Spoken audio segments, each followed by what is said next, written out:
Живял едно време Дамян. Той продаваше наркотици. И един ден е станал много богат човек. И реши да купи една къща посред гората. Той привлече сериозни врагове. Като Юджицу.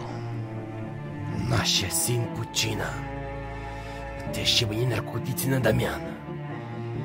Твоя брат почина от наркотиците на Дамяна. Трябва да го убием. Трябва да отмъстим! Ти ще го убиеш, ще отмъстиш за брат си.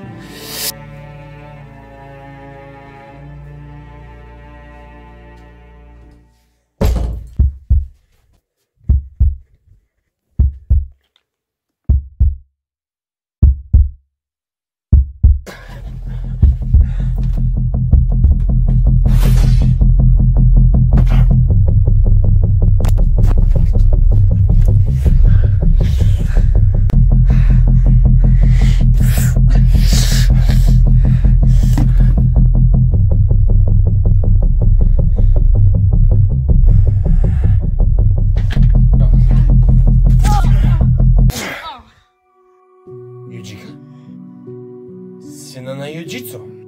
Дойдох да отмъстя за моя брат. О, Господи! Юджицу те прати да отмъстиш за твоя брат. Но ти, Юджико, не трябва да го слушаш. Юджицу е бесен, защото аз бях негов ученик. И оставих семейството ви. И продължих да продавам на наркотици. Но един ден намерих смирението си с Бога и оставих това дело. Не съм виновен в смъртта на твоя брат. Твоя брат беше просто слаб човек. Не трябва да ме убиваш и аз не трябва теб да убивам. Прати Юджицу да ме убие мен, ако толкова иска той. Дойдох да те убия и ще го направя!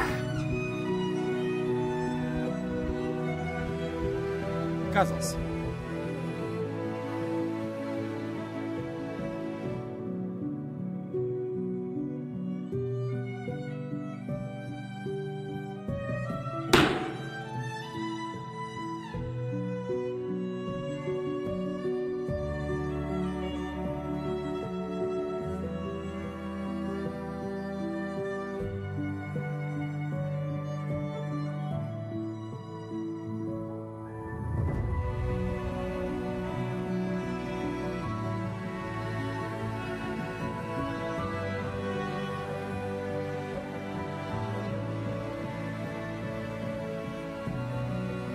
Чакам Юджицу.